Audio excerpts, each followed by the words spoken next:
الحمدللہ رب العالمین والصلاة والسلام علی خاتم النبیین اما بعد فاعوذ باللہ من الشیطان الرجیم بسم اللہ الرحمن الرحیم الصلاة والسلام علیک یا رسول اللہ وعلی آلک واصحابک یا حبیب اللہ الصلاة والسلام علیک یا نبی اللہ وعلی آلک واصحابک یا نور اللہ۔ درود پاک پڑھنے کے بے شمار فضائل و برکات ہیں۔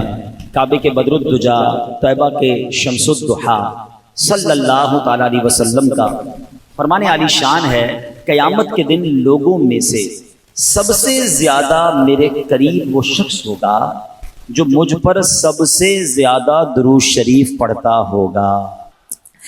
اب یہ بظاہر تو ایک لائن ہے، ایک جملہ ہے حدیث میں، ویری شارٹ حدیث، مگر اس حدیث میں جو انعام چھپا ہوا ہے نا، وہ اگر آپ امیجن کر لیں، وہ سمجھ لیں تو یقین کریں کہ ایک ہی فضیلت درود پاک کے لیے کافی ہے کہ بندہ بس درود پاک کو اپنا وظیفہ بنا لے۔ حضرت قبلہ مفتی احمد یار خان نعیمی مشہور مفسر قرآن ہیں، اس حدیث پاک کی شرح میں فرماتے ہیں قیامت میں سب سے آرام میں وہ ہوگا جو نبی پاک علیہ الصلوۃ والسلام کے ساتھ رہے گا۔ اور حضور علیہ الصلوۃ والسلام کی قربت کا طریقہ کیا ہے، نصیب ہونے کا ذریعہ کیا ہے؟ وہ درود شریف کی کثرت ہے۔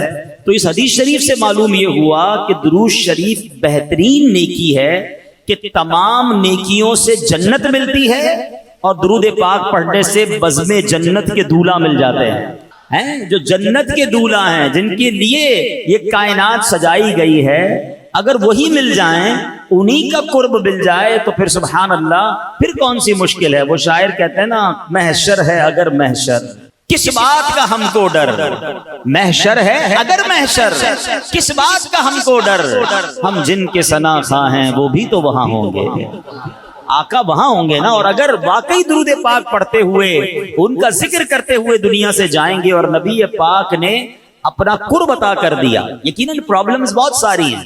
محشر میں کتنے مسائل ہیں، آپ کو میں کتاب چاہوں گا کہ آپ اس کا کم از کم ایک حصہ ضرور پڑھیں، پوری پڑھ لیں تو کیا بات ہے۔ بہار شریعت، مفتی امجد علی اعظمی صاحب نے کتاب لکھی ہے۔ بہار شریعت کا جو پہلا حصہ ہے نا، وہ ایمانیات پر ہے۔ میرا اور آپ کا اللہ کے بارے میں کیا عقیدہ ہونا چاہیے، نبی علیہ الصلوۃ والسلام کے بارے میں کیا عقیدہ ہونا چاہیے، صحابہ کے بارے میں، فرشتوں کے بارے میں، قیامت کے بارے میں۔ امیزنگ، بہت ضروری ہے، بیسک کتاب ہے، یہ ہمیں پتہ ہی نہیں ہوتا، ٹھیک ہے۔ لیکن اس کتاب میں جب آپ قیامت کا باب پڑھیں گے نا، آپ یقین کریں، میں نے کئی بار وہ باب پڑھا ہے، ہم جب پڑھتے ہیں ایسا فیل ہوتا ہے، مفتی صاحب نے ایسا لکھا ہے کہ قیامت ہماری آنکھوں کے سامنے طاری ہو رہی ہے کہ پہلے کیا ہوگا، پھر کیا ہوگا، پھر کیا ہوگا۔ اس انداز سے آپ نے اس کو بیان کیا ہے۔ اور وہاں آپ نے ایک جملہ لکھا کہ کوئی ایک مشکل ہو تو بیان کی جائے، کوئی ایک مصیبت ہو تو بیان کی جائے، ایک کے بعد ایک ڈیفیکلٹی ہے۔ یعنی قیامت کی ایک ہی مشکل کافی ہے نا کہ سورج ایک میل پر ہے، زمین تانبے کی ہے اور سایہ بھی کوئی نہیں ہے، اور قیامت کا دن 50,000 سال کا دن ہے۔ فرمایا حدیثوں میں کہ بندہ اس قدر پیاسا ہوگا کہ العطش العطش، ہائے پیاس، ہائے پیاس کی صدائیں بلند ہو رہی ہوں گی، لوگ اپنی پسینے میں ڈبکیاں کھا رہے ہوں گے۔ فرمایا یہ ایک ہی مشکل کافی تھی، یہی اتنی خطرناک ہے۔ مگر فرمایا صرف یہ نہیں ہے، اس گرمی کے عالم میں حساب بھی ہوگا، سوال جواب بھی ہوں گے، نامہ اعمال بھی کھولا جائے گا، پل صراط سے بھی گزارا جائے گا۔ اب امیجن تو کریں کتنی مشکلیں ہیں، اللہ اکبر۔ مگر اتنی ساری مشکلوں کو جب آپ دیکھتے ہیں اور پھر جب ایک ذات پاک کی طرف توجہ جاتی ہے تو پتہ چلتا ہے کہ ہر مشکل کا اگر کوئی سولوشن ہے تو جناب رسول اللہ صلی اللہ علیہ وسلم کے پاس ہے۔ اعلیٰ حضرت لکھتے ہیں نا، سنتے ہیں کہ محشر میں صرف ان کی رسائی ہے، سنتے ہیں کہ محشر میں صرف ان کی رسائی ہے، گر ان کی رسائی ہے لو جب تو بنائی ہے۔ آقا کی رسائی ہے، اور اگر کوئی امتی آقا کے قریب ہو گیا، پیاس بہت ساری لگنی ہے، بالکل بات ٹھیک ہے، مگر اس دن ساتھی کوثر کون ہوں گے؟ جام کوثر پلانے والا تو آقا ہی ہوں گے نا۔ اگر کوئی شخص نبی پاک کے قریب ہو جائے گا تو ہمیں بھی جام کوثر مل جائے گا، اور وہ جام کوثر ہے جس کے بارے میں حدیث پاک کے الفاظ کچھ اس طرح ہیں، شربتن ہنیئتم مریعا لا نغمع بعدہ ابدا، فرمایا ایسا شربت ہے، ایسا پیارا پانی ہے جو ایک بار پی لے اسے کبھی پیاس ہی نہیں لگنی ہے۔ اعلیٰ حضرت لکھتے ہیں نا کہ ٹھنڈا ٹھنڈا میٹھا میٹھا، ٹھنڈا ٹھنڈا اور میٹھا میٹھا، پیتے ہم ہیں پلاتے یہ ہے صلی اللہ۔ یعنی آپ دیکھیے جو بھی مشکل ہے، اچھا اور کیا مشکل ہے؟ نامہ اعمال کھولے جائیں گے، عیب کھل جائیں گے، اتنے گناہ ہیں سب کو پتا چل جائے گا، جو پردہ ڈھکا ہوا ہے وہ پردہ کھلنے کا اندیشہ ہے۔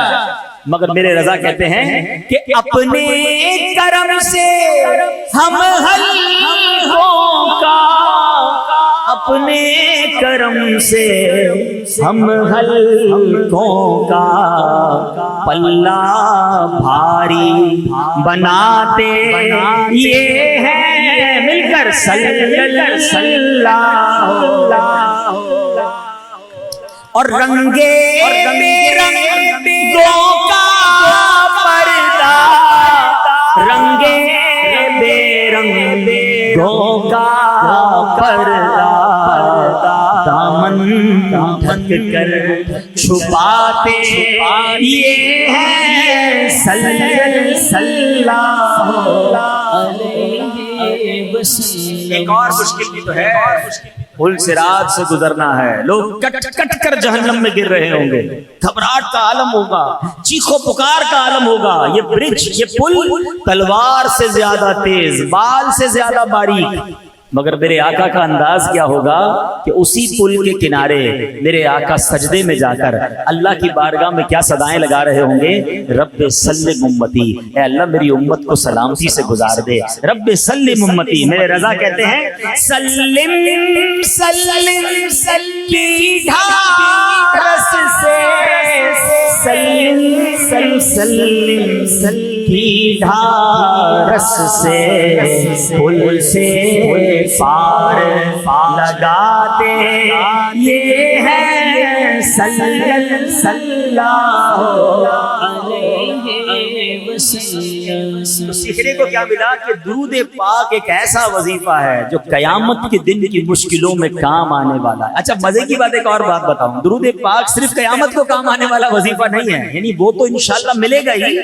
ادھر درود پاک پڑھو ادھر بھی ٹینشنیں دور ہونا شروع ہو جائیں گی، ادھر بھی کاروبار اچھا ہونا شروع ہو جائے گا، ادھر بھی پرابلم حل ہونا شروع ہو جائیں گی، ادھر بھی خوشیاں آنا شروع ہو جائیں گی۔ میں نہیں کہہ رہا، میرے آقا علیہ الصلوۃ والسلام فرماتے جس کا مضمون ہے کہ جس کو مصیبتوں نے پریشانیوں نے گھیرا ہو اسے چاہیے کہ کثرت سے درود پڑھے، درود پاک پریشانیوں اور مصیبتوں کو لے جاتا ہے۔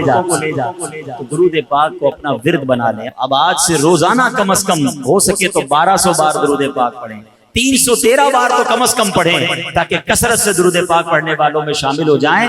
آئیے مل کر محبت کے ساتھ بآواز بلند درود پاک پڑھ لیں۔ صلو علی الحبیب صلی اللہ تعالی علی محمد صلی اللہ علیہ وسلم۔ آج جس موضوع پر میں نے چند مدنی پھول پیش کرنے ہیں، یہ ہمارے معاشرے میں بہت تیزی سے پرابلم بڑھتی جا رہی ہے، بہت تیزی سے یہ ایشو جو ہے وہ بڑھتا جا رہا ہے، اور اس کی وجہ سے مسلمانوں کے دل ایک دوسرے سے دور ہو رہے ہیں، غلط فہمیاں جنم لے رہی ہیں، یعنی یوں سمجھیے کہ خاندانوں میں، دوستوں میں، رشتہ داروں میں اعتماد کم ہوتا جا رہا ہے۔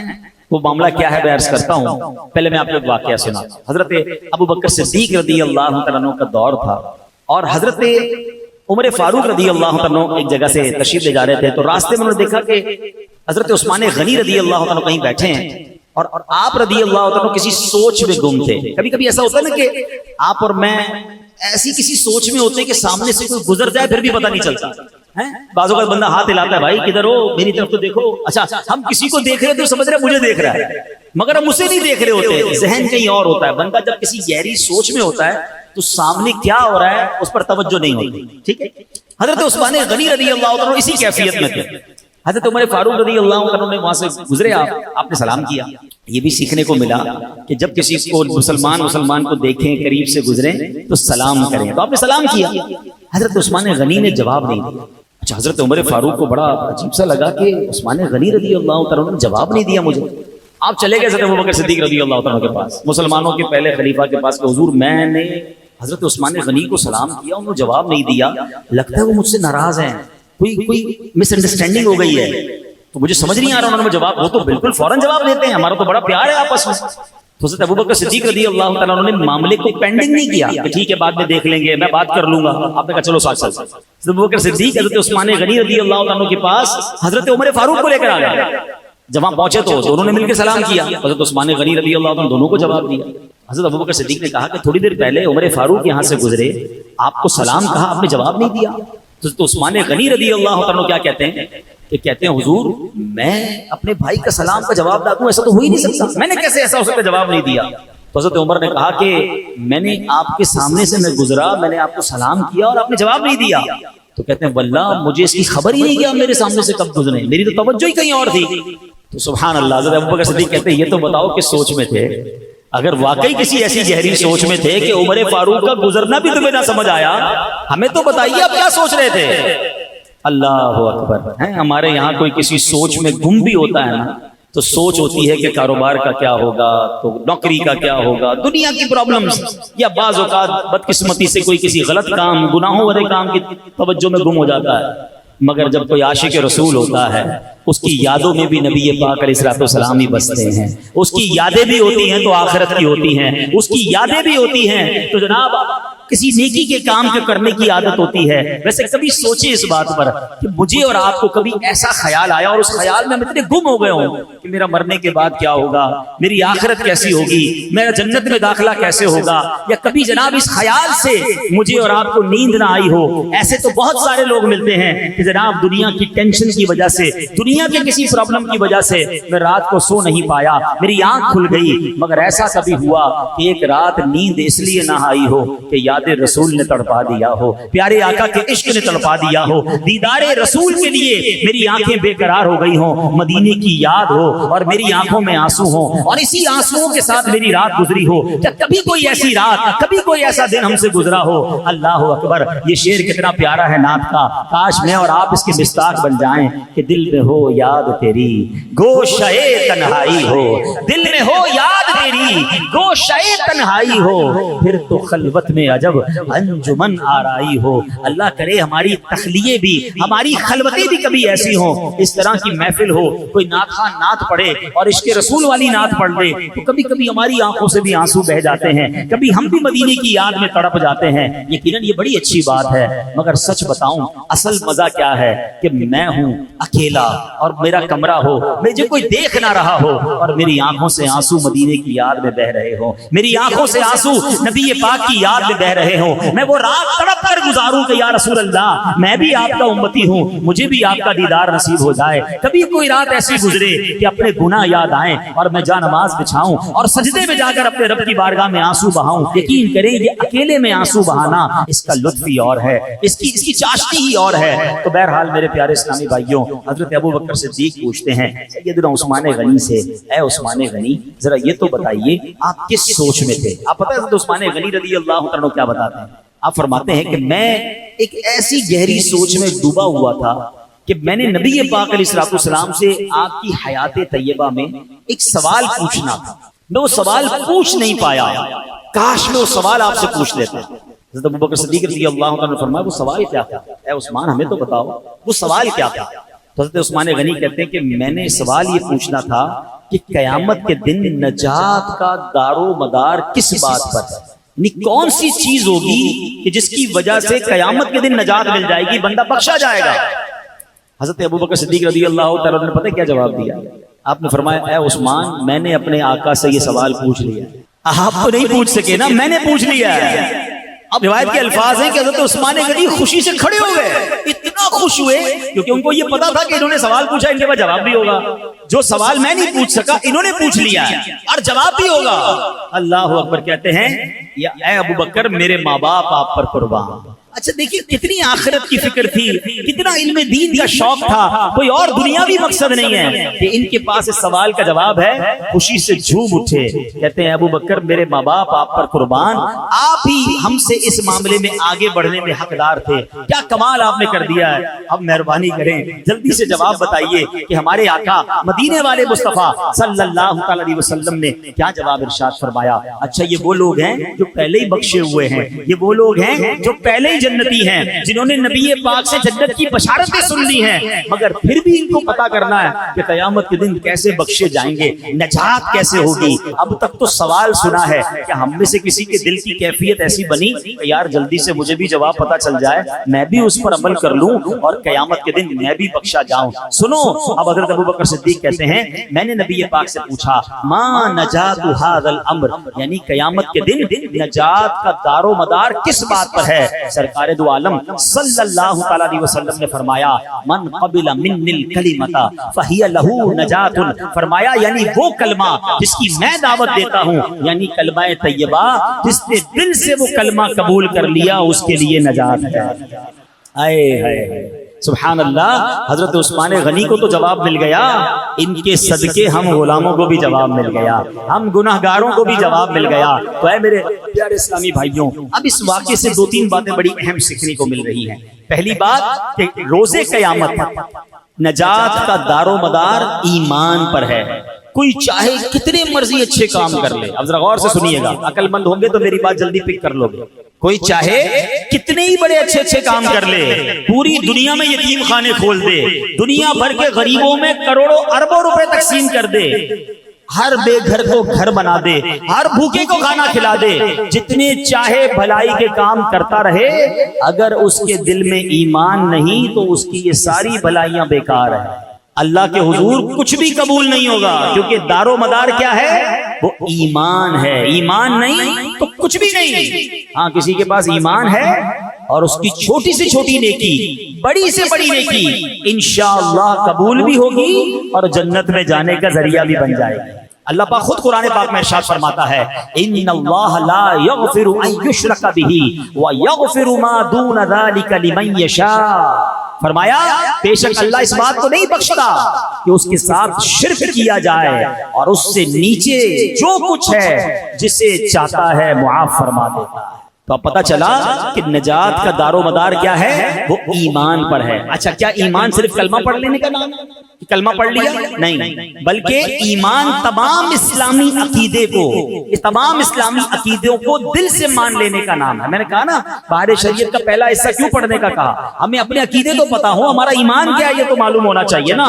اللہ قرآن مجید فرقان حمید میں ایک اور جگہ ارشاد فرماتا ہے وَإِنِّي لَغَفَّارٌ لِمَن تَابَ وَآمَنَ وَعَمِلَ صَالِحًا ثُمَّ اهْتَدَىٰ، فرمایا اور بے شک میں اس آدمی کو بہت بخشنے والا ہوں جس نے توبہ کی اور ایمان لایا اور نیک عمل کیا پھر ہدایت پر رہا۔ تو پتہ چلا کہ تین باتوں کا ذکر ہے، ایمان، نیک اعمال اور ہدایت پر رہنا۔ جس پہ یہ تینوں باتیں ہوں گی اللہ پاک اسے بخش دیتا ہے، اس کی بخشش فرما دیتا ہے۔ اب ہدایت پر رہنے کا کیا مطلب ہے؟ کیسے ہدایت پر رہیں؟ حضرت سعید بن جبیر رحمت اللہ تعالی علیہ اس کی تفسیر میں فرماتے ہیں استقامہ لفرقۃ السنت والجماعہ، یعنی جو ایمان لائے، نیک اعمال کرے، پھر اس کے ساتھ ساتھ اہل سنت والجماعت کے عقائد یعنی عاشقان رسول والے عقیدوں پر ثابت قدم رہے، اس کی بخشش ہو جاتی ہے۔ تو اب انشاءاللہ ہمیں یہ باتیں سمجھنی ہیں کہ ایمان کی اہمیت کیا ہے، عقیدے کی اہمیت کیا ہے۔ اب یہاں پر ایک اور بات بھی یاد رکھیے، ہم اس وقت الحمدللہ اللہ کا شکر ادا کرتے ہیں مسلمان ہیں، ٹھیک ہے، لیکن ایمان سنبھال کر، ایمان بچا کر قبر میں جانا، یہ بھی بات یاد رکھیے۔ اس وقت چاروں طرف سے ایمان پر حملے ہو رہے ہیں، بدعقیدگی کے حملے ہو رہے ہیں، عجیب عجیب انداز میں ایمان کے ڈاکو جو ہیں، کوئی قرآن کی غلط تفسیر بتا کر آپ کے ایمان پر ڈاکہ ڈال رہا ہے، کوئی جناب حدیث کی غلط شرح کر کے الگ الگ انداز میں جناب لوگ آپ کے ایمان کے در پہ ہیں۔ اچھا ہمیں بھی ایک عجیب سا خبط سوار ہو گیا ہے کہ سب کو سننا ہے، ہر کسی کو سن رہے ہیں۔ مجھے ایک بات بتائیے لیاقت آباد والوں، بڑے عقل مند کہلاتے ہیں آپ، گھر بنانا ہو تو کس سے بناتے ہیں؟ بلڈنگ بنانے والے بلڈر سے بناتے ہیں یا موچی سے بناتے ہیں؟ جواب دیجئے، بلڈر سے بناتے ہیں۔ اچھا علاج کروانا ہو تو علاج ڈاکٹر سے کرواتے ہیں یا گوشت کاٹنے والے کسائی سے کرواتے ہیں؟ ڈاکٹر سے کرواتے ہیں. کیوں بھائی؟ اچھا جناب اب آپ نے جناب کپڑے سلوانے ہیں, آپ کہیں یار میرا موچی جوتے بھی بڑے اچھے سیتا ہے, کپڑے بھی اسی سے سلوا لوں, تو درزی سے کپڑے سلواتے ہیں یا موچی سے سلواتے ہیں؟ درزی سے سلواتے ہیں. یعنی آپ کو اتنی سمجھ آتی ہے کہ جو جس کام کا ایکسپرٹ ہو اس سے وہ کام کرنا ہے. تو پھر دین کس سے سیکھنا چاہیے؟ عالم دین سے, مفتی سے, یا جو بندہ جیسے بھی دین سکھائے اس سے سیکھ لینا چاہیے. جو ٹی وی پر آ جائے, جو سوشل میڈیا پر آ جائے, جو بھی کسی بھی انداز سے ہمیں سکھائے ہم اس سے سیکھنا شروع کر دیں. اتنا مظلوم ہو گیا دین کے, دنیا کا ہر کام اس کے ایکسپرٹ سے کروانا ہے, مگر دین سکھانے کے لیے کوئی بھی آ جائے بندہ کہتا ہے سب کی سننی چاہیے, دیکھے تو صحیح کیا کہہ رہا ہے. اچھا پھر اس کو سنتے ہیں, خود کو مطالعہ کیا نہیں, خود کو علم دین سیکھا نہیں, آپ کنفیوز ہو جاتے ہیں. یار فلاں تو یہ کہہ رہا ہے, فلاں تو یہ کہہ رہا ہے. بھائی آپ نے اس کو سنا کیوں؟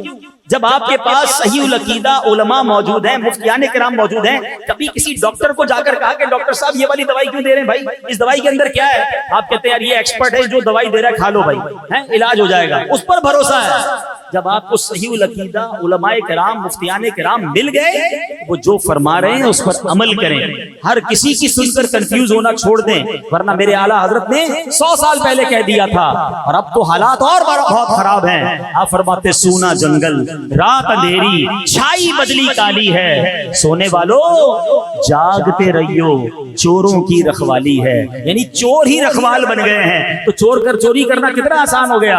یعنی ایمان کے ڈاکو گھوم رہے ہیں. اور پھر آپ نے فرمایا آنکھ سے کاجل صاف چرا لیں, یا وہ چور بلا کے ہیں تیری کچھڑی تاکی ہے اور تو نے نیند نکالی ہے.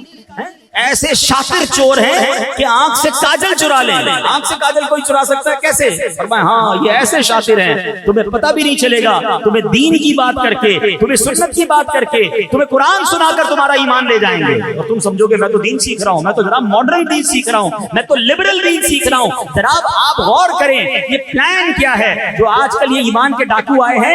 پہلے آپ کو صحابہ سے دور کریں گے, پھر آپ کو اولیاء سے دور کریں گے, پھر آپ کو علماء سے دور کریں گے, کہیں گے کسی ضرورت نہیں ہے, پھر آپ ڈائریکٹ دین سیکھو.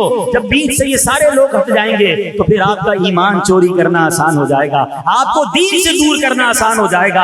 ارے ہم کیسے اولیاء کرام کا فیضان چھوڑ دیں؟ اگر آج پاکستان اور ہندوستان میں ہم مسلمان ہیں تو یہ فیضان ہے اولیاء کرام کا. میرے خواجہ آئے تھے اس سرزمین پر جنہوں نے آ کر 90 لاکھ غیر مسلموں کو مسلمان کیا. میرے دادا آئے تھے پاکستان میں جنہوں نے اسلام کے پیغام کو یہاں پہنچایا. نبی پاک کے دنیا سے ظاہری طور پر پردہ فرمانے کے بعد صحابہ کرام پوری دنیا میں گئے. یہ تسلسل ہے, یہ فیضان ہے مصطفیٰ کریم کا, یہ فیضان ہے صحابہ کا, یہ فیضان ہے اولیاء کا. اور آج ہمیں کہا جا رہا ہے جناب یہ اولیاء کرام کی, یہ علماء کرام کی, ان سب کو بیچ سے ہٹا دو. تو اب جناب آپ خود یہ پلان سمجھ لیں یہ کیا ہے. صدیوں سے لوگ ان بزرگوں کے ذریعے مسلمان ہو رہے ہیں, ان بزرگوں کے ذریعے دین سیکھ رہے ہیں, اور آج آ کر ہمیں کوئی سمجھاتا ہے اور ہمارا نوجوان کنفیوز ہو کر پھر کہتا ہے جناب وہ تو یہ کہہ رہا ہے, وہ تو یہ کہہ رہا ہے. تو یہ بات یاد رکھیے گا کہ ایمان بڑی قیمتی چیز ہے. ایمان نہیں تو کچھ نہیں. ایمان سنبھال کر, ایمان سلامت لے کر مجھے اور آپ کو قبر میں جانا ہے. تو اچھی صحبتیں رکھیے, عاشقان رسول کی صحبتیں رکھیے,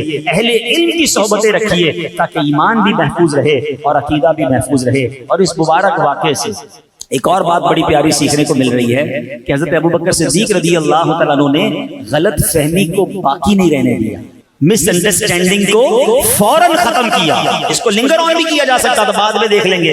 حضرت عمر فاروق کے دل میں ہو سکتا ہے کچھ بات رہ جاتی کہ پتہ نہیں کیوں سلام نہیں کیا. رائٹ اوے پہنچے, فوراً بات کی کہ ہم نے آپ کو سلام کیا, آپ نے جواب نہیں دیا. انہوں نے کہا میں تو دیکھ ہی نہیں پایا, میں کسی اور سوچ میں تھا. مس انڈرسٹینڈنگ ختم ہو گئی نا.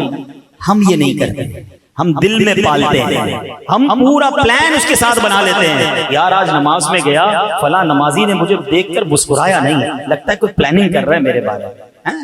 فلاں جو ہے مجھ سے ہاتھ نہیں ملایا, 3 لوگوں سے ہاتھ ملایا, مجھ سے ہاتھ نہیں ملایا, لگتا ہے اس کا کوئی ارادہ میرے بارے میں ٹھیک نہیں ہے. ارے بھائی اس کی سوچ کیا تھی؟ ارے آج مسکرایا نہیں, ہو سکتا ہے اس کی طبیعت خراب ہو سکتا ہے وہ کسی اور ٹینشن میں ہو. مجھے سچ بتائیے کیا آپ کی زندگی میں کوئی ایسا موقع نہیں آتا جب آپ کسی ٹینشن میں ہوتے ہیں, آپ کا جی بھی نہیں چاہتا کسی سے بات کرنے کو, آپ کا جی بھی نہیں چاہتا کسی سے ملاقات کرنے کو. اب مثال دیتا ہوں تھوڑی دیر کی, چلیں آج کی تازہ مثال دیتا ہوں. میں گاڑی سے اترا, اب جب میں گاڑی سے اترا تو ہمارے یہاں پرابلم یہ ہوتا ہے ہے جب آپ کی گاڑی میں اے سی چل رہا ہو اور آپ گاڑی سے باہر نکلتے ہیں تو آپ کے گلاسز جو ہے نا وہ بالکل نظر کچھ بھی نہیں آتی. فوراً آپ جب گاڑی سے باہر نکلیں گے تو آپ کے گلاسز پورے کیا کہتے ہیں فوگ آ جاتی ہے, نظر نہیں آتا. تو ہمیں فوری اترنے کے بعد گلاسز اتار کے اس کو صاف کرنے پڑتے ہیں. باہر اترتی میں گلاسز صاف کرنے لگا تو 4-5 لوگوں نے ہاتھ کے لیے فوراً ہاتھ بڑھا دیا.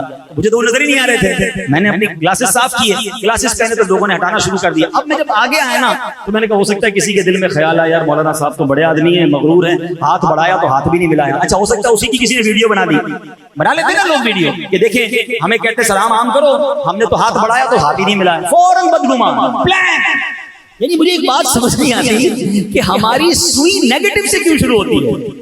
ہماری ہر بات ہمیشہ نیگیٹو سے شروع ہوگی. مثال کے طور پہ ہم نے کسی کو فون کیا, فون نہیں اٹھایا, ہاں بھائی بڑا آدمی ہو گیا ہے. جب اپنا کام ہوتا ہے تو پہلی بیل نہیں اٹھاتا ہے, خود فون کرتا ہے. آج میں نے فون کیا تو فون ہی نہیں اٹھا رہا. اچھا یہ تو وہ بدگمان ہو رہا ہے کہ جس کو یہ پتا ہے کہ اس کے پاس میرا نمبر ہے. ہمارے ساتھ تو نہیں کہانی ہے, ہم کسی کا فون نہ اٹھا کہتے ہیں آپ غریبوں کا فون نہیں اٹھاتے. میں نے کہا یار مجھے آج تک کوئی ایسا سافٹ ویئر نہیں ملا کہ آپ کے فون نمبر کے ساتھ بینک بیلنس بھی لکھا ہوا آتا ہو کہ کسی غریب صاحب کی کال آ رہی ہے, امیر کی کال آ رہی ہے. میں تو کسی کا بھی نہیں اٹھا پاتا. تو کیوں بدگمان ہو جاتے ہیں ایک دوسرے کے بارے میں. اب غور کریں نا, فون نہیں اٹھایا بڑا آدمی ہو گیا. اچھا کسی کو دعوت پہ بلایا نہیں آیا, ہاں بھائی غریبوں کی دعوت میں کہاں آئیں گے, امیروں کی دعوت میں جاتے ہیں. پہلے اس سے پوچھو تو صحیح بھائی کیوں نہیں آیا, ہو سکتا ہے خود بیمار ہو. فون آپ کا نہیں اٹھایا, ہو سکتا ہے نماز پڑھ رہا ہو. آپ کے نماز پڑھتے بھی فون اٹھاتے ہیں. اب اس وقت میں بیان کر رہا ہوں, میرے موبائل میرا جیب میں فون بج رہا ہے, میں نہیں اٹھا رہا. آپ کوئی کہہ رہا ہے بھائی بڑا آدمی ہو گیا فون نہیں اٹھا رہا. بیان کرتے ہوئے فون کیسے اٹھاؤں گا بھائی. کوئی تو حسن زن, کوئی تو ہم کہیں سے کوئی پوزیٹیوٹی لائیں. اور اچھا غلط فہمی ہو بھی رہی ہے دل میں تو پوچھے تو صحیح اس سے. پوچھتے ہی نہیں ہیں, گمان. دیکھیں آپ کے دماغ میں کوئی نیگیٹو بات آئے آپ گناہگار نہیں ہوں گے, مگر اس نیگیٹو بات کو آپ نے دل میں جما لیا اور اس پر پختہ ہو گئے. اب آپ کہہ رہے ہیں بندہ ہی ایسا ہے, اظہار بھی کر دیا. یہ بدگمانی حرام, جہنم میں لے جانے والا کا. آپ کو پتہ ہے یہ بدگمانی ایسا عجیب گناہ ہے. بہت سارے گناہ کرنے کے لیے پارٹنر چاہیے ہوتا ہے. آپ جھوٹ بولتے ہیں, کسی کے سامنے بولتے ہیں نا, اکیلے اکیلے جھوٹ نہیں بولتے. غیبت کیا ہوتا ہے, کوئی نہ کوئی بندہ ہوتا ہے جس سے بندہ باتیں کر کے غیبت کر رہا ہوتا ہے. بدنگاہی معاذ اللہ, کوئی کسی کو دیکھ رہا ہے, بے پردگی ہو رہی ہے. یہ بدگمانی اتنا خطرناک گناہ ہے کہ کوئی بندہ آپ کے پاس نہیں ہے. آپ اکیلے ہی بیٹھے, اکیلے ہی سوچی جا رہے ہیں, اکیلے ہی دل پختہ کر رہے ہیں, اکیلے ہی اپنے آپ کو مضبوط کر رہے ہیں اور اکیلے ہی گناہگار ہو رہے ہیں. آپ سوچیں یہ کیسا جہنم میں لے جانے والا کام ہے. اور یہ اتنا عام ہو گیا ہے کہ ہر ایک بندہ دوسرے سے بدگمان ہو رہا ہے. ہماری دکان کے سامنے کسی نے دکان کھولی اور اس کے بعد وہ بیچارہ نیک نمازی آدمی تسبیح بھی پڑھ رہا ہے, درود پڑھ رہا ہے, یہ سامنے بیٹھ کے میرے بارے میں وظیفہ کرتا ہے. یہ روز آتا ہے وظیفہ کرتا ہے, میری طرف پھوکے مار رہا ہوتا ہے. سارے گھا گزر جا رہے ہیں, میرے گھا ختم ہو گئے. او اللہ کے بندے, وہ ویسے ہی ذکر کر رہا ہے, ذکر کی برکت سے گھا جاتے ہیں. تو بھی کرنا شروع کر دے, میرے پاس بھی آ جائیں گے. بدگمانی چھوڑ. وہ 5 وقت نماز پڑھ رہا ہے, ٹوپی لگا رہا ہے, کہہ رہا ہے یہ نماز بھی اسی لیے پڑھ رہا ہے کہ میرا کاروبار برباد ہو جائے. اب تم بھی پڑھنا شروع کر. always negative. گھروں میں اتنی زیادہ بری حالت ہو گئی, ساس بہو سے بدگمان, بہو ساس سے بدگمان ہیں, جناب بھائی بہن, ہر تیسرا دوسرا آدمی ایک دوسرے کے بارے میں نیگیٹو سوچ رہا ہے. کیوں ہم کیوں کسی کے بارے میں نیگیٹو سوچتے ہیں؟ یہ بدگمانی حرام, جہنم میں لے جانے والا کام. مل جل کر رہیں, ایک دوسرے کے ساتھ رہیں. غلط فہمی ہو گئی, پوچھیں تو صحیح. ایک بار کیا ہوا, ایک دوست, 2 دوست تھے نا, اور بہت پیار تھا آپس میں. تو انہوں نے پلان کیا کہ یار اس بار چھٹیاں ہوں گی نا تو میں تمہارے پاس آؤں گا اور دونوں مل کر ہم جناب مزے سے جائیں گے پاکستان کے ناردرن ایریاز میں, گھومیں گے پھریں گے, چھٹیاں منائیں گے. فل پلان ہو گیا. اور اس نے کہا میں بھی اپنی فیملی کو لے کر یا اپنے دوست اپنے گھر والوں کو لے کر آؤں گا, آپ بھی ہوں گے, ہم ساتھ چلیں گے. ٹائم سیٹ ہو گیا. اس نے کہا ٹھیک ہے. اب وہ جو بندہ تھا, مثال دیتا ہوں, ایگزامپل کے ذریعے سمجھاتا ہوں, کراچی میں رہتا تھا. دوسرا بھائی جو اس کا تھا وہ اسلام آباد میں رہتا تھا, اور اسلام آباد سے انہوں نے آگے جانا تھا. چھٹیاں ڈیسائیڈ ہو گئی, سب طے ہو گیا. یہ بندہ کراچی سے گیا اسلام آباد اس کے گھر پہ. جب وہ گھر میں گیا تو سوچا کہ آج تو مجھے خوب محبت سے وہ ملے گا, پیار سے ملے گا, اور تھوڑی دیر میں سامان وامان پیکنگ ہوگی اور ہم روانہ ہو جائیں گے. وہ جیسے ہی گھر میں گیا تو اس نے سلام دعا کی, اور سناؤ کیسے آنا ہوا؟ بولا کیسے کیا آنا ہوا, چلنا نہیں ہے؟ بولا نہیں میں نہیں جا سکتا. بھائی کیوں؟ بس میں نے کہا نا میں نہیں جا سکتا, آپ جائیے. تو کہا نا مجھے کھانے کا پوچھا, نہ پانی کا پوچھا, نہ اس نے جناب مجھ سے کوئی مسکرا کر بات کی, اور میں تو اس کے پاس آیا تھا. میں تو سمجھا پہلے تو مجھے ایک دن قیام کے لیے کہے گا کہ اتنا دور سے آئے. قیام کا بھی مجھے آفر نہیں کی. میں تھوڑی دیر انتظار کرتا رہا کہ کم از کم یہ کہے گا بھائی آج رات یہاں سو جاؤ پھر روانہ ہو جانا. کچھ بھی آفر نہیں کی. کہتا میں نے سامان اٹھایا اور میں چلا گیا چھٹیوں پہ, اور نیت کر لی کہ زندگی بھر اس کا منہ نہیں دیکھوں گا. 10-12 سال تک دونوں نے ایک دوسرے سے بات نہیں کی. 12 سال کے بعد وہ جو دوسرا والا دوست تھا اسلام آباد میں جو رہتا تھا, وہ کسی مقام سے کراچی آیا. مثال دے رہا ہوں, شہروں کے نام الگ ہو سکتے ہیں, یہ واقعہ میں نے پڑھا. تو وہ جب اس کے پاس آیا نا تو اس نے اس کے دفتر میں آیا تو اس نے اس کو سلام بھی نہیں دیا، اس کو ہاتھ بھی نہیں بڑھایا، کہا میری پہلے بات سن لو پھر تمہیں جو میرے ساتھ کرنا ہو کر لینا۔ اب بولو کیا کرنا ہے، اتنی زیادتی کی اب کیا بات کرنے آیا؟ کہ تمہیں پتا ہے کہ جب ہمارا گھومنے پھرنے کا پروگرام بنا تھا کچھ مہینوں پہلے، بڑے ارمانوں کے بعد، بڑے سالوں کے بعد میرے یہاں بیٹے کی ولادت ہوئی۔ ہاں مجھے پتا ہے تمہارے بیٹا ہوا تھا، بہت سالوں سے اولاد نہیں ہو رہی تھی، کہ جس دن تم نے میرے گھر آنا تھا اس سے چند گھنٹے پہلے میرے اس بچے کا انتقال ہو گیا تھا۔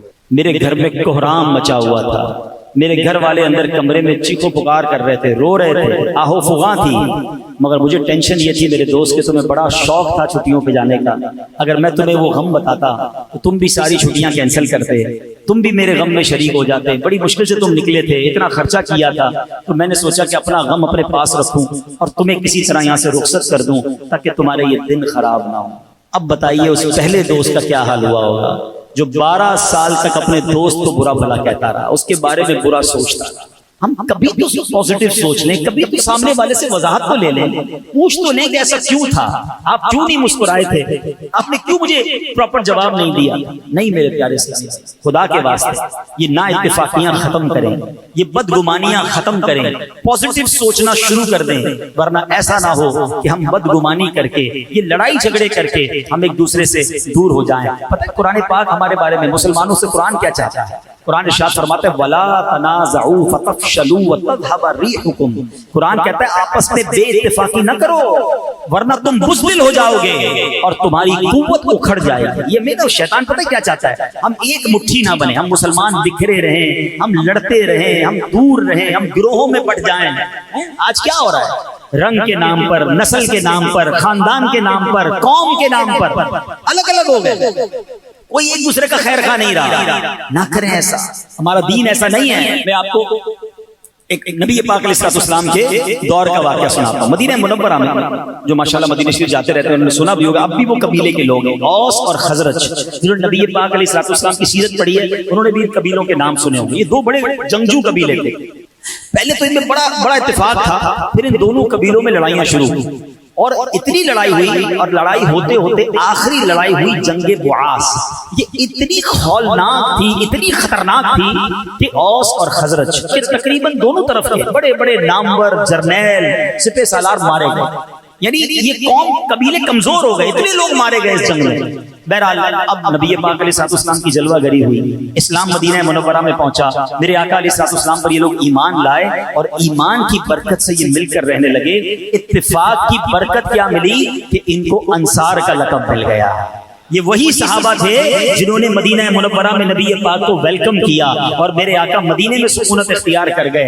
اوس و خزرج یہ مل کر رہنے لگے، مگر اب شیطان کو کب یہ منظور تھا؟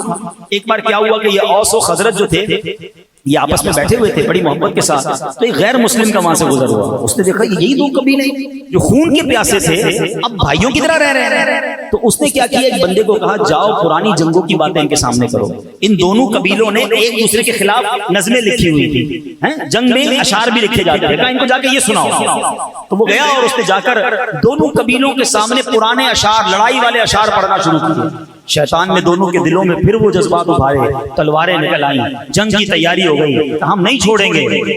جیسے ہی نبی پاک علیہ السلام کو خبر ملی، میرے آقا علیہ السلام فوراً پہنچے اور آقا فرماتے ہیں میں تمہارے درمیان موجود ہوں اور تم جاہلیت کی جنگ لڑنے جا رہے ہو۔ آپ علیہ السلام کی نصیحت سن کر دونوں قبیلے سمجھ گئے کہ یہ شیطانی چال تھی، غیر مسلموں کی سازش تھی۔ دونوں قبیلوں نے پھر ایک دوسرے کو گلے لگایا اور محبت کے ساتھ واپس اپنے گھروں کو آ گئے۔ اس موقع پر ایک آیت کریمہ نازل ہوئی اور سبحان اللہ، سنو وہ آیت کیا ہے۔ اللہ قرآن میں فرماتا ہے وَاعْتَصِمُوا بِحَبْلِ اللَّهِ جَمِيعًا وَلَا تَفَرَّقُوا، قرآن کہتا ہے اور تم سب مل کر اللہ کی رسی کو مضبوطی کے ساتھ تھام لو اور آپس میں تفرقہ مت ڈالو۔ سبحان اللہ۔ اب اس آیت کے تحت اللہ پاک نے آپس میں محبت رکھنے کا حکم دیا، آپس میں پھوٹ ڈالنے سے منع کیا، کیونکہ آپس کے اختلاف میں ہلاکت و بربادی ہے۔ علامہ قرطبی رحمۃ اللہ تعالی فرماتے ہیں مطلب یہ ہے کہ اے لوگوں، اپنی خواہشات اور مختلف آراز کے پیچھے چلتے ہوئے اختلافات میں مت پڑو بلکہ دین میں بھائی بھائی ہو جاؤ. سبحان اللہ. اب ہے میرے پیارے اسلامی بھائیوں ایک اور خوبصورت بات بتاؤں کہ یہ اس آیت کے تحت جو اللہ کی رسی کو فرمایا گیا نا, یہ رسی کیا ہے؟ ایک قول یہ ہے کہ اس رسی سے مراد نبی پاک علیہ الصلوۃ والسلام کی ذات ہے, یعنی آقا کا دامن تھام لو. نبی پاک نے تو دوستی کرائی تھی نا. اور سبحان اللہ امام بصیری رحمۃ اللہ تعالی علیہ قصیدہ بردہ شریف میں پتہ کیا لکھتے ہیں؟ آپ فرماتے ہیں دعا الی اللہ فالمستمسکون بہ مستمسکون بحبل غیر منفصم.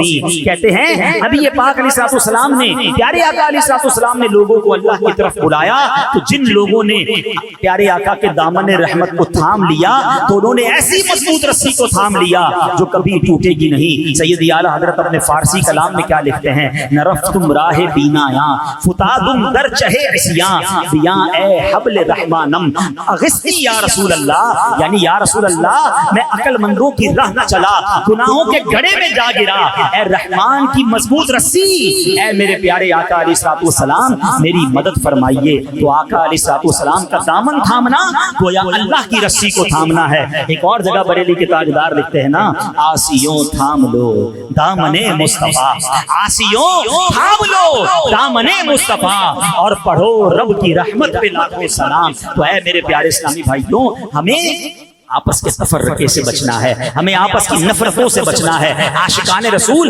مسلمانوں کو ایک ہو کر رہنا ہے. یہ چھوٹی چھوٹی باتوں پر دل کھٹا نہ کیا کرو, رشتہ داریاں نہ توڑ دیا کرو, دوستیاں ختم نہ کیا کرو, مسلمانوں کے لیے کینہ اور بغض نہ رکھا کریں, دل بڑا رکھیں. ایک بات سمجھ لیجئے, ہم سارے انسان ہیں اور انسان یہ خطا کا پتلا ہے, انسان سے مسٹیک بھی ہو جاتی ہے. اگر میرے بھائی سے کوئی غلطی ہو بھی گئی ہے تو کوئی بات نہیں, میں اسے معاف کر دوں. ہمارا ایک اور پرابلم پتہ ہے کیا ہے کہ ہم آپس کے جو تعلقات ہیں نا وہ ہم ادلے بدلے میں رکھتے ہیں. اس نے مجھے بلایا تو میں ایسے بلاؤں گا, اس نے مجھ سے مسکرا کر ملا تو میں ملوں گا, اس نے تحفہ دیا تو میں تحفہ دوں.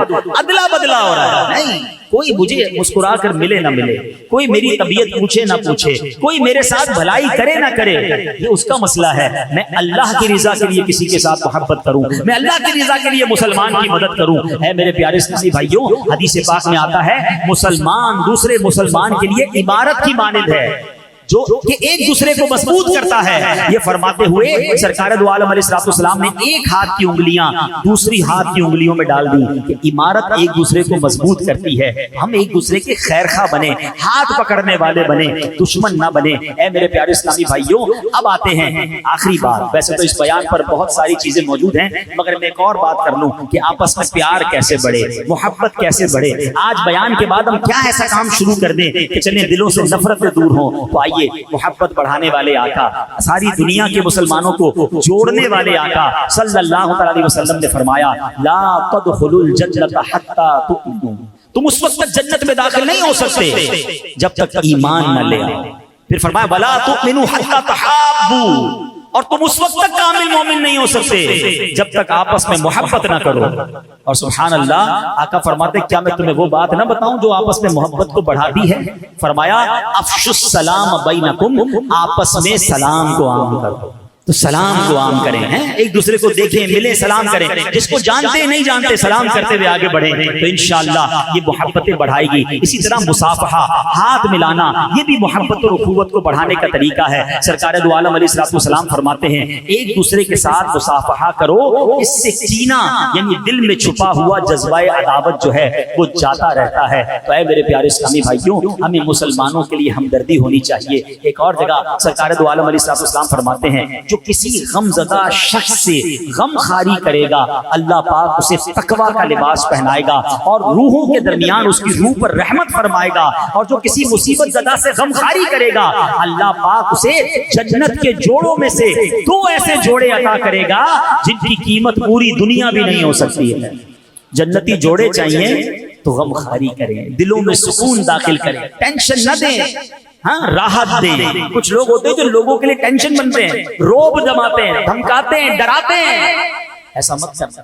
مسلمانوں کو راحت پہنچاؤ، تم مسلمانوں کو خوش کرو گے، اللہ تمہیں خوش کر دے گا، اللہ تمہاری مشکل آسان کر دے گا، آپ لوگوں کے لیے آسانیاں پیدا کرنے والے بن جائیں۔ تو آج ہے میرے پیارے اسلامی بھائیوں، اگر کسی وجہ سے کسی رشتہ دار، کسی دوست، کسی پڑوسی سے کسی وجہ سے بھی اگر کوئی شرعی وجہ نہیں ہے اور آپس میں دوری ہو گئی ہے، غلط فہمی ہو گئی ہے، اللہ کی رضا کے لیے معاف کر دیں، دل بڑا کر لیں، محبت کے ساتھ رہیں، چھوٹی سی زندگی ہے، کب تک لڑتے رہو گے؟ ان چیزوں کو ختم کر کے پیار اور محبت کے ساتھ زندگی گزاریں۔ اللہ ہمیں باہم اتفاق اور اتحاد نصیب فرمائے، ہمیں نفرتوں سے دور رکھے، ہمیں خوش اسلوبی کے ساتھ، حسن ظن کے ساتھ زندگی گزارنے کی توفیق عطا فرمائے، اور ہم سب کو اپنے ایمان کی اور عقیدے کی حفاظت کرنے کی توفیق عطا فرمائے۔ الحمدللہ ایسی پیاری باتیں دعوت اسلامی کے پیارے ماحول میں سکھائی جاتی ہیں، اس ماحول سے وابستہ رہیں، دعوت اسلامی کے اجتماعات میں آتے رہیں، اللہ پاک ہمیں عمل کرنے کی توفیق عطا فرمائے۔ صلو علی الحبیب۔